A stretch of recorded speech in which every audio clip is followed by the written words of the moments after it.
Students का science से related problems का सलूशन सिर्फ शासिब एकेडमी पर। अस्सलाम वालेकुम स्टूडेंट्स, आज हम 9th फिज़िक्स के जो इक्वेशंस ऑफ मोशन है वो हम डिस्कस करने जा रहे हैं। We can derive first equation of motion या सेकंड या थर्ड, तो फिलहाल हम फर्स्ट की बात करते हैं। फर्स्ट इक्वेशन ऑफ मोशन को हम डिराइव कर सकते हैं by using speed time graph. अगर हम स्पीड टाइम ग्राफ को इस्तेमाल करें व्हेन इनिशियल स्पीड और वेलोसिटी इज़ नॉट ज़ीरो, मतलब अगर हम ऐसे ग्राफ्स को इस्तेमाल कर ले जो कि स्पीड बमुकाबला टाइम ड्रा किया गया हो, जिसको हम स्पीड टाइम ग्राफ कहते हैं। और उसमें हमारे पास दूसरी ख़ुसूसियत ये होनी चाहिए कि हमारे पास जो स्पीड होता है, यानी कि जो वाई एक्सिस के ऊपर, ये हमारे पास एक्स एक्सिस है, तो यहाँ पर अगर मैं इसको मोशन एनालिसिस के लिए यूज़ कर लूँ तो मैं एक्स एक्सिस पर टाइम लूँगा और वाई एक्सिस पे मैं स्पीड, या आप इसको वेलोसिटी भी कह सकते हैं, क्योंकि स्पीड और वेलोसिटी हमारे पास एक ही चीज़ है जब दोनों का डायरेक्शन स्पेसिफाइड हो, तो फिर आप स्पीड को वेलोसिटी भी कह सकते हैं। स्पीड और वेलोसिटी में सिर्फ डायरेक्शन का फ़र्क है। तो अगर कोई गाड़ी किसी ख़ास डायरेक्शन में स्पीड के साथ जा रही है तो उस स्पीड को आप वेलोसिटी भी कह सकते हैं, और स्पीड को मैं वी से, जो कि हम लेंगे मीटर पर सेकंड्स में, और टाइम को मैं टी से, जो कि हम लेंगे उसको सेकंड्स में, इस तरह। तो मेरे पास जब मैंने ऑब्जर्वेशन स्टार्ट की और मैंने अपना टाइम स्टार्ट किया, किसी भी ऑब्जेक्ट का मोशन अगर हम डिस्कस करने जा रहे हैं तो उस ऑब्जेक्ट का ऑलरेडी कुछ वेलोसिटी थी। जब मैंने उसका जो रीडिंग है प्लाट करना शुरू किया टाइम के साथ साथ, मतलब ये कोई ऐसा केस नहीं है कि मेरे पास टाइम ज़ीरो था तो गाड़ी भी रेस्ट पर थी और फिर मैंने टाइम के साथ साथ टाइम भी बढ़ा और ज़ीरो से हमारे पास स्पीड भी बढ़ गई, तो टाइम के साथ साथ मैंने स्पीड टाइम ग्राफ इस तरीके से हम फिर जो प्लाट करेंगे तो वो कुछ इस तरीके से होगा और यहाँ से स्टार्ट होगा। ठीक है, ये हमारे पास कोई ग्राफ है जिसको हम स्पीड टाइम ग्राफ कहते हैं, और हमारे पास दोनों वैल्यू ज़ीरो से स्टार्ट होती है, तो ये हमारे पास स्पीड टाइम ग्राफ है जब इनिशियल स्पीड हमारे पास ज़ीरो होती है। लेकिन ऐसा केस नहीं है, मेरे पास यहाँ से स्टार्ट होगा, तो हम कहते हैं कि ऑलरेडी मेरे पास कुछ स्पीड है जिसको हम ओ ए कहते हैं, यानी कि मेरे पास जब मैंने ऑब्जर्वेशन शुरू की तो ऑलरेडी इसकी कुछ इनिशियल वेलोसिटी है या इनिशियल स्पीड हमारे पास इसकी मौजूद है। उसके बाद जब हमने ऑब्ज़र्व करना शुरू किया कि इसकी स्पीड के साथ क्या होता है, तो मैंने एक रेफरेंस लाइन बतौर एक्स एक्सिस ड्रॉ की, और यहाँ से जब मैंने चेक करना शुरू किया तो स्पीड टाइम ग्राफ का जो स्लोप था वो बिल्कुल लीनियर जा रहा था। जब हमारे पास बात सी सेकंड तक चली गई, अगर हम इसको यहाँ तक ड्रा कर ले, जब सी सेकंड गुजर गए तो मेरे पास स्पीड ओ ए से ओ बी तक पहुँच गई थी। मेरे पास स्पीड ओ ए से ओ बी तक पहुँच गई थी, तो मैं इस पॉइंट को बी कह सकता हूँ। ठीक है, मतलब ये है कि जब मैंने ऑब्जर्वेशन स्टार्ट की तो मेरे पास ऑलरेडी इस गाड़ी का कुछ स्पीड था, इनिशियल स्पीड था या इनिशियल वेलोसिटी थी, जिसको हम ओ ए कहते हैं। फिर जब टाइम गुजर रहा था, अब देखिए टाइम के साथ साथ मेरे पास जो है वाई एक्सिस के ऊपर भी टाइम के साथ साथ इंक्रीज़ आ रहे, और जितने भी आप वाई की ऊपर जा रहे हैं तो ये इस बात की निशानदेही करता है कि आपके पास स्पीड भी बढ़ती जा रही है। फिर जब मैं यहाँ तक पहुँचा तो मेरे पास टोटल सी सेकंड्स गुजरे थे। मैं जनरल बात कर रहा हूँ, कोई ख़ास सेकंड्स की वैल्यू मैं नहीं दूंगा, क्योंकि हम इक्वेशन डिराइव करने जा रहे हैं, फार्मूला डिराइव करने जा रहे हैं। अगर मैं वैल्यू दे दूँ तो ये कोई न्यूमेरिकल बन जाएगा। तो जब मेरे पास सी सेकंड्स गुजर गए तो मेरे पास जब मैंने स्पीड देखा तो वो ओ ए से ओ बी तक पहुँच गई थी, और बस यहाँ तक कहानी ख़त्म। ठीक है, तो मेरे पास ये जो एक ग्राफ है आपको नज़र आई, इसको जब हम इंशाल्लाह इस्तेमाल करेंगे और उससे हम फर्स्ट इक्वेशन को डिराइव करेंगे। तो अगर मैं यहाँ पर देख लूँ, ये लाइन में अगर हटाऊँ तो मेरे पास इस तरह का कोई ज्योमेट्री जो है वो मिल जाएगी। ठीक है, तो मैं यहाँ से कह सकता हूँ कि बी और सी के दरमियान जो कि पूरा लाइन है, यहाँ पर मैं उसको ओ बी कहता हूँ, जो कि parallel line of B C है, इसको मैं फाइनल वेलोसिटी कह सकता हूँ, यानी कि फाइनल वेलोसिटी है मेरे पास। ठीक है, तो इसको मैं फाइनल वेलोसिटी कह सकता हूँ। अगर मैं यहाँ पर देख लूँ तो हमारे पास जो फाइनल वेलोसिटी है, ये मेरे पास ये पूरा जो पीस आपको नज़र आ रहा है, ये पूरा जो पीस नज़र आ रही है, ये लाइन एक्चुअली ये लाइन है। तो ये पूरा जो बी सी है ये एक्चुअली हमारे पास दो पीसेस से बने हैं, और मैं इस तरह कह सकता हूँ कि एक पीस, अगर मैं इस पॉइंट को कोई नाम दे दूँ डी, ठीक है, इस तरह का कोई नाम दे दूँ, तो मैं कह सकता हूँ कि मेरे पास ये पीस बी डी को जब मैं जमा कर लूँ डी सी के साथ, पर मैं कह सकता हूँ कि B C is actually B D plus D C मैं कह सकता हूँ। ठीक है, ये हमारे पास इस चीज़ के बराबर है। अब मैं ये भी जानता हूँ कि मेरे पास जो बी सी है वो एक्चुअली फाइनल वेलोसिटी है, तो बी सी की जगह मैं वी एफ लगाऊंगा। तो यहाँ पर मैं लिख सकता हूँ बी सी की जगह मैंने क्या लगा ली, फाइनल वेलोसिटी। और मैं बी डी अपनी जगह पे लगाऊंगा इसी तरह, मुझे इसके बारे में ज़्यादा इन्फॉर्मेशन अब नहीं है। प्लस डी सी को मैं देखूं, ये बी डी है, अगर डी सी को मैं देखूं it is a parallel line of O A, तो मैं डी सी की जगह ओ ए लगा सकता हूं, ओ ए, यानी कि मैंने यहाँ पर डी सी की जगह ओ ए लगा ली। अब मैं एक स्टेप और जाता हूँ, फाइनल वेलोसिटी, ये वी एफ को हम नीचे स्मॉल सबस्क्रिप्ट में लगाते हैं। Final velocity is equal to B D, अभी हम मालूम करेंगे इंशाल्लाह, और प्लस ओ ए। अगर ओ ए को देखा जाए दैट इज़ एक्चुअली वी आई, तो ये मेरे पास वी आई के बराबर है। इसको मैं इक्वेशन 1 का नाम दूँ, तो यहाँ पर हमारे पास इनिशियल वेलोसिटी भी, फाइनल वेलोसिटी आ गई। बी डी को हमने मालूम करना है, to find B D consider slope. तो हम इसका जब स्लोप लेंगे, ये जो स्लोप है हमारे पास किसी भी दो पॉइंट के दरमियान, अगर हम स्लोप लेंगे तो मैथमेटिकली मैं कह सकता हूँ कि स्लोप इज इक्वल टू, ये हमारे पास स्पीड टाइम ग्राफ है, या अगर ख़ास डायरेक्शन में है तो मैं इसको वेलोसिटी टाइम ग्राफ भी कह सकता हूँ। Del Y by del X, मैं डेल अपने जगह पे लगाऊंगा, वाई की जगह मैंने वी लगा ली है तो डेल वी, डेल अपने जगह पे, एक्स की जगह मैंने टाइम लगा ली है, टाइम लगा ली है। तो del V by del T, time rate of change of velocity को हम एक्सेलरेशन कहते हैं। इसका मतलब ये है कि हमारे पास जो वेलोसिटी टाइम ग्राफ है या स्पीड टाइम ग्राफ है, उसका जो स्लोप हमें मिलेगा वो हमें एक्सेलरेशन देगा। तो मैं ये सब मिटा के कह सकता हूँ कि slope is equal to acceleration is equal to, ठीक है।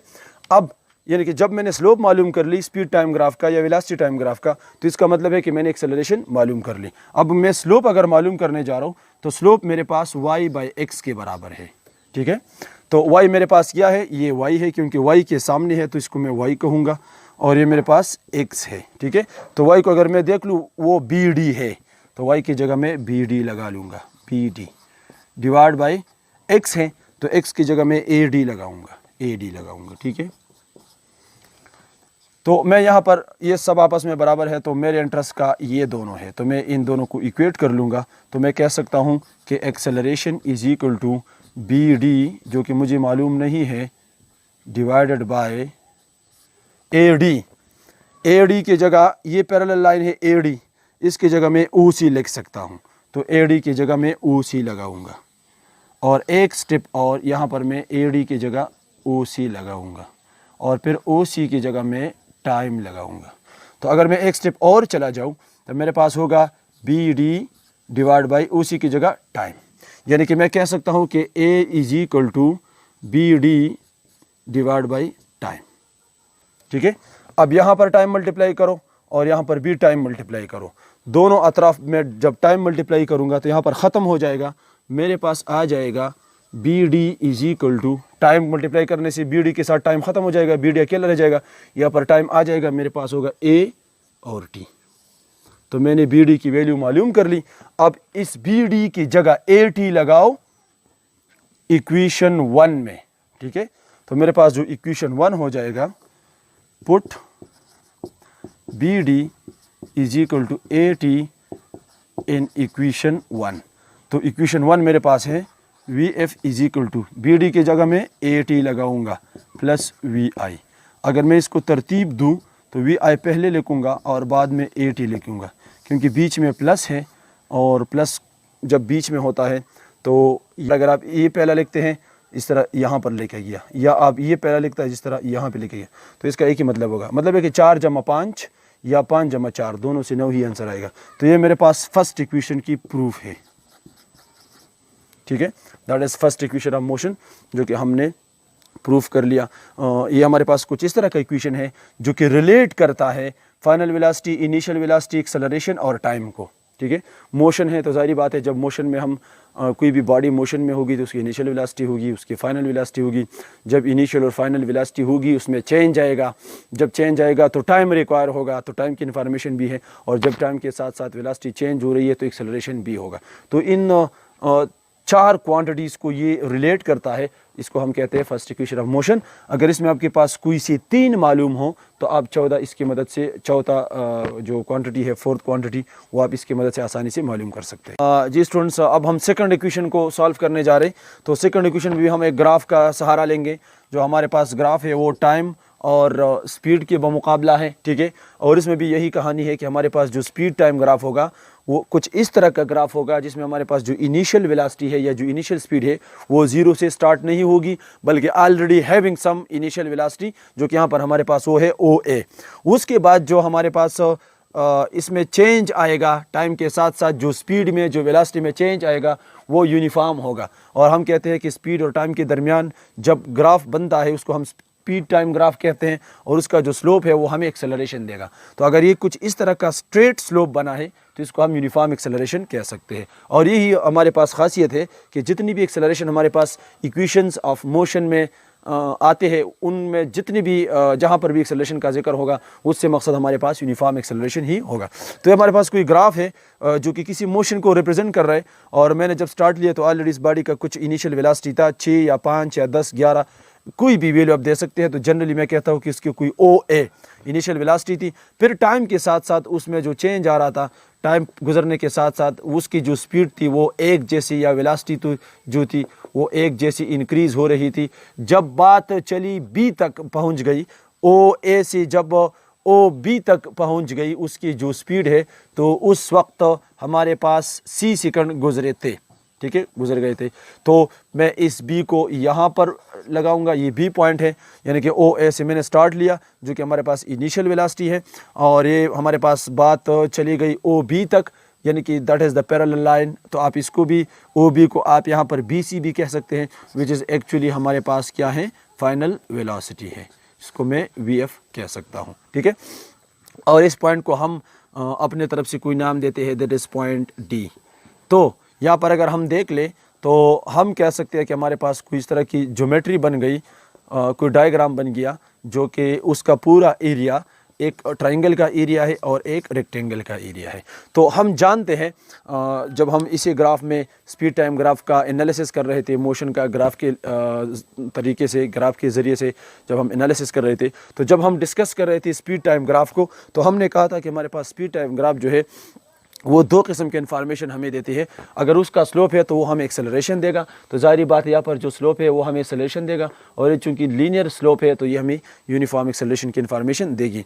दूसरी बात ये है कि उसके अंडर जो एरिया आता है, इस ग्राफ के अंडर जो एरिया आता है, ये हमें डिस्टेंस ट्रेवल देगा कि इस मोशन के दौरान, कि जब ये ऑलरेडी OA स्पीड के साथ जा रही थी, फिर टाइम के साथ साथ उसका जो स्पीड था या वेलोसिटी थी वो इंक्रीज़ होती गई। जब C सेकंड गुजर गए तो उसका स्पीड OA से OB तक चले गई, ठीक है, यहाँ पर हम इसको B पॉइंट कहते हैं।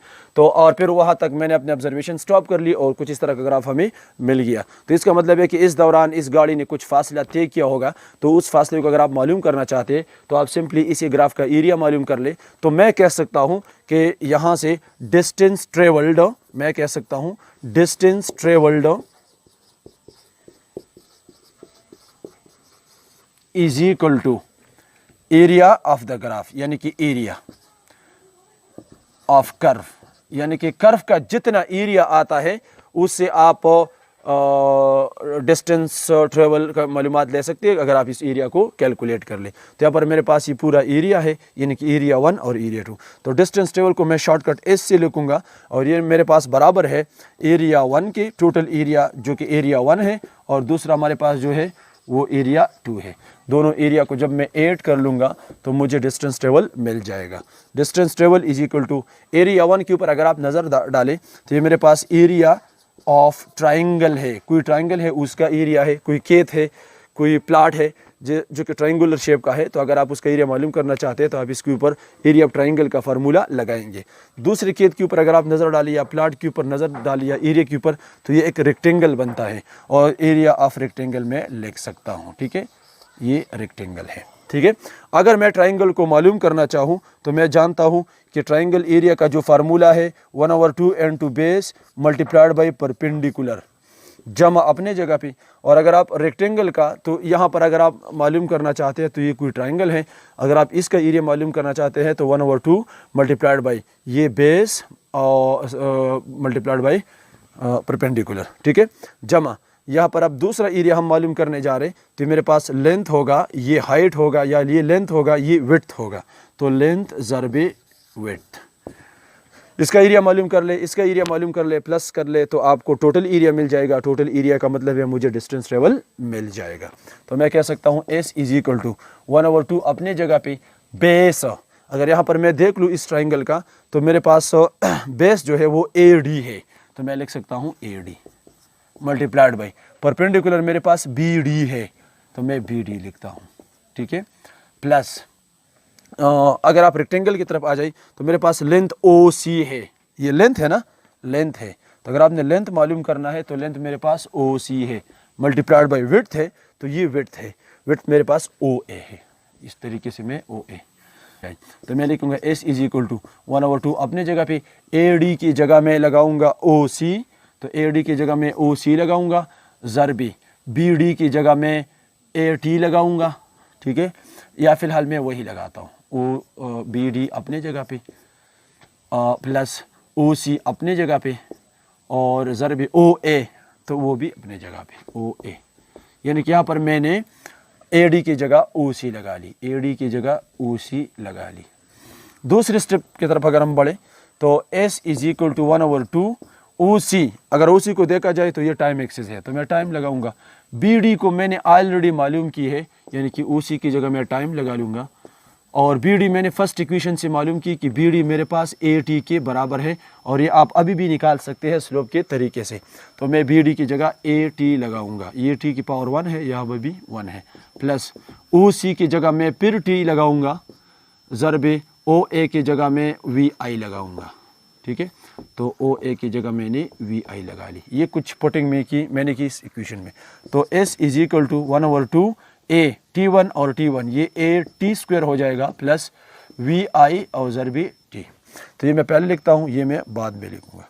तो मेरे पास S = VIT plus half AT², ये हमारे पास दूसरा इक्वेशन है, called second equation of motion, यानी कि ये कुछ इस तरह का इक्वेशन ऑफ मोशन है जिसमें हमारे पास अगर डिस्टेंस ट्रेवल है, ये इनिशियल वेलोसिटी है, ये टाइम है, और ये एक्सेलरेशन है, ये भी टाइम है। यानी कि अगर हमें इनिशियल वेलोसिटी गिवन हो, एक्सेलरेशन गिवन हो और टाइम गिवन हो, तो हम डिस्टेंस ट्रेवल मालूम कर सकते हैं। कुछ इस तरह की क्वांटिटीज़ को जब रिलेट करता है तो उस इक्वेशन को हम सेकंड इक्वेशन कहते हैं, और ये जो अवेलेबल डाटा इसमें है ये फर्स्ट इक्वेशन से कुछ डिफरेंट है।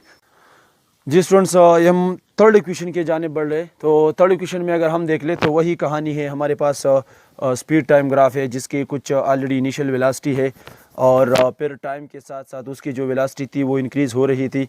जब और C सेकंड गुजर गए तो उसकी वेलोसिटी OA से OB तक चली गई, जो हमारे पास तरह का ग्राफ बन जाएगा। तो इसको हम BC को हम फाइनल वेलोसिटी कहेंगे, और इसको हम इनिशियल वेलोसिटी कहेंगे, और इस पॉइंट को अब हम हटा देते हैं ताकि आसानी के साथ, इसके साथ भी हम थर्ड इक्वेशन डिराइव कर सकते हैं, लेकिन थर्ड इक्वेशन को आसानी से हल करने के लिए आप एक पॉइंट जहन में रखें कि हम बीच वाला लाइन हटाएंगे। तो इससे पहले जो हमारे पास ये कुछ एरिया आ रहा था वो दो पोर्शन पर मुश्तमिल था, यानी कि एरिया ऑफ ट्राइंगल और एरिया ऑफ रेक्टेंगल। लेकिन यहाँ पर अगर हम देखें तो हमें कोई ज्योमेट्री नज़र आ रही है जिसको हम ट्रेपीजियम कहते हैं, अ टाइप ऑफ ट्रेपीजियम है जिसका एरिया हमारे पास मैथमेटिक्स में कुछ खास फार्मूला है जिनको हम इस्तेमाल करेंगे और इससे हम डिस्टेंस ट्रेवल मालूम करेंगे। ये एक और रिलेशन हमें देगा जिसमें हमारे पास टाइम की इन्फॉर्मेशन नहीं होंगे। तो हम थर्ड इक्वेशन के जाने बढ़ते हैं, और हम जानते हैं कि हमारे पास जब स्पीड टाइम ग्राफ या वेलोसिटी टाइम ग्राफ होगा तो उसका स्लोप हमें एक्सेलरेशन देगा, और जो एरिया अंडर द कर्व है, जो पूरा एरिया अंडर द कर्व आता है, वो हमें डिस्टेंस ट्रेवल देगा। तो मैं लिखता हूं वही कहानी, distance travelled is equal to area under the curve, ठीक है। यानी कि जो कर्व के अंडर जितना एरिया आता है, अगर आप पूरा एरिया मालूम कर ले तो ये आपको एक्चुअली डिस्टेंस ट्रेवल देगा। तो मैं शॉर्ट डिस्टेंस ट्रेवल को S से शो करता हूं, और मैं लिखूंगा एरिया अंडर द कर्व जो आता है that is area of trapezium. ये कुछ ट्रेपीजियम है। अगर आप इसका एरिया मालूम करेंगे तो आपको टोटल एरिया मिल जाएगा, यानी कि आपको डिस्टेंस ट्रेवल मिल जाएगा। तो S is equal to area of trapezium का फार्मूला ये है कि sum of the parallel side, यानी कि पैरेलल साइड को आप ऐड करेंगे, sum of the parallel sides, फिर आप जो पैरेलल साइड्स आपने ऐड की उसको 2 पर डिवाइड करेंगे, और जो तीसरा स्ट्रेट साइड आता है जिसको हम हाइट कहते हैं ट्रेपीजियम की ज़ुबान में, उससे मल्टीप्लाई करेंगे। तो आगे बढ़ते हैं इक्वेशन की तरफ, सोल्यूशन की तरफ। तो यहाँ पर हम अगर देखें तो हमारे पास ये एक साइड है और उसका पैरेलल साइड ये है, यानी कि ये दोनों हमारे पास पैरेलल साइड है। तो इन दोनों को आपने क्या करना है, ऐड करना है, सम करना है, जो कि हमने ऑलरेडी इधर लिखा। तो मैं लिख सकता हूँ OA सम BC, दोनों साइड को मैंने ऐड कर दिया और डिवाइड बाई 2 कर दिया, और जो तीसरा साइड रहता है ये भी निकल गया, ये भी निकल गया। ये साइड हमारे पास कुछ टेढ़ा है तो मैं इसको हाइट कंसिडर करूँगा, और ये ज़्यादा बेहतर होगा कि अगर मैं इसको इस तरह ड्रा कर लूँ कि ये लंबाई कुछ ज़्यादा है और ये हमारे पास क्रॉस आ जाएगा, ठीक है, कुछ इस तरह होगा, और ये हमारे पास कुछ और होगा, इस तरह होगा। तो हम कहते हैं कि दिस इज़ पैरेलल साइड्स, तो आपने इन दोनों को ऐड करना है, यानी कि ये साइड जो हमारे पास एक्चुअली OA है और ये साइड जो हमारे पास एक्चुअली CB है, उनको आपने ऐड करना है, फिर 2 पर डिवाइड करना है, और जो एक और साइड रहता है, ये वाला साइड ना, ये जो साइड रहता है इसको हम हाइट कहते हैं, तो आप इसको OC से मल्टीप्लाई करेंगे। तो मतलब अगर इस ट्रेपीजियम को आप इस तरफ आप इसको गिरा दें, कुछ इस तरह आपको नज़र आएगा, तो फिर आप इस साइड को बड़ी आसानी से हाइट कह सकते हैं। तो मैंने उसको हाइट कह दिया, ठीक है, और इन 2 पैरेलल साइड को मैंने सम कर दिया, यानी कि मैंने ऐड कर दिया, और फिर 2 पर डिवाइड करने फार्मूले के मुताबिक 2 पर हमने डिवाइड कर दिया। तो S is equal to OA, हम जानते हैं कि OA VI के बराबर है, तो मैंने OA की जगह VI लगा ली। BC हम जानते हैं कि वो VF के बराबर है, तो मैंने VF लगा ली, डिवाइड बाई 2 हो जाएगा, मल्टीप्लाइड बाई OC, या OC है जो कि हमारे पास एक्चुअली टाइम एक्सिस है, तो मैं उसको टाइम से डिनोट करूँगा, ये मेरे पास इक्वेशन X हो जाएगा। मैं T की वैल्यू फ्रॉम फर्स्ट इक्वेशन से निकालूंगा। फ्रॉम फर्स्ट इक्वेशन हम कह सकते हैं, फ्रॉम फर्स्ट इक्वेशन से हम कह सकते हैं, यानी कि फर्स्ट इक्वेशन ऑफ मोशन से हम कह सकते हैं कि VF is equal to VI plus AT। हमने VF को इस तरफ लेके आना है, तो VF ये माइनस VI हो जाएगा प्लस से, यहाँ पर AT रह जाएगा। हमें T की वैल्यू मालूम करनी है जब ताकि हम इसको यहाँ पर पुट कर सके, तो ये भी A पर डिवाइड करो, ये भी A पर डिवाइड करो, तो VF minus VI divide by A is equal to T। इसको आपने पुट करना है, पुट इन X, इसको हमने X में पुट करना है। तो मैं लिख सकता हूँ इक्वेशन X एम्प्लाइज, X मैं किस तरह लिख सकता हूँ, S is equal to VI plus VF divide by 2, और T की जगह मैं लगाऊंगा VF minus VI divide by A, ठीक है। अब अगर यहाँ पर हम देखें ये भी VI VF कुछ और नहीं है, तो मैं इसको थोड़ा तरतीब दूं, या तरतीब करने से पहले अगर इसको मैं मल्टीप्लाई कर सकूं तो मैं इसके मुताबिक ये लिख सकता हूं। यहाँ पर VF है, यहाँ पर VI है, तो अगर मैं इसको इस तरह बनाना चाहता हूं तो मैं इसको VI माइनस VF नहीं लिख सकता, क्योंकि आप 4-5 को 5-4 के बराबर नहीं ले सकते, क्योंकि 4-5 से -1 आएगा और 5-4 से 1 आएगा। तो मतलब इसको आप उलट पुलट नहीं कर सकते, इसके साथ आप छेड़छाड़ नहीं कर सकते। बहरहाल यहाँ पर जो बीच में एडिशन है उसको आप कर सकते हैं, 4 और प्लस 10 14 हो जाएगा, और 10 प्लस 4 से भी हमें 14 मिल जाएगा। तो इसका तरतीब आप इसके मुताबिक कर ले। तो पहले मैं VF लिखता हूँ प्लस VI लिखता हूँ, ऊपर के साथ मल्टीप्लाई करता हूँ, ठीक है। तो डिनोमिनेटर में 2 रह जाएगा, इधर O तो 2A लिखूंगा मैं, नॉट O। तो ऊपर को मैंने ऊपर से मल्टीप्लाई किया, कुछ उसका शेप तब्दील किया, इसके मुताबिक बना दिया, फिर मैंने इसको इसके साथ मल्टीप्लाई कर दिया, ठीक है, यहाँ पर, और डिनोमिनेटर को डिनोमिनेटर से, और इस साइड पर हमारे पास S तो चलता रहेगा। अब यहाँ पर अगर हम देखें तो ये A plus B, A minus B का फार्मूला फिट होता है, लेकिन यहाँ पर A नहीं है, VF है, और B नहीं है, VI है। तो मैं इसको लिख सकता हूँ VF A plus B, A minus B, mathematics में हम जानते हैं VF square minus VI square लिख सकता हूँ, डिवाइड बाई 2A, या इज इक्वल टू मैंने लिख लिया VF square minus VI square. ये कोई फार्मूले के मुताबिक मैंने सेट किया, तब मैंने ये फार्मूला लिखा, divide by 2A।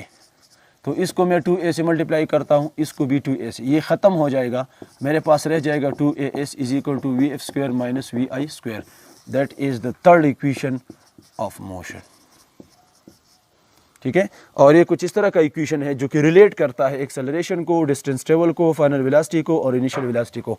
In variables में अगर आपके पास एक अननोन हो और बाकी नोन हो तो इस इक्वेशन के ऊपर आप वर्क करके प्रॉब्लम्स को सॉल्व कर सकते हैं।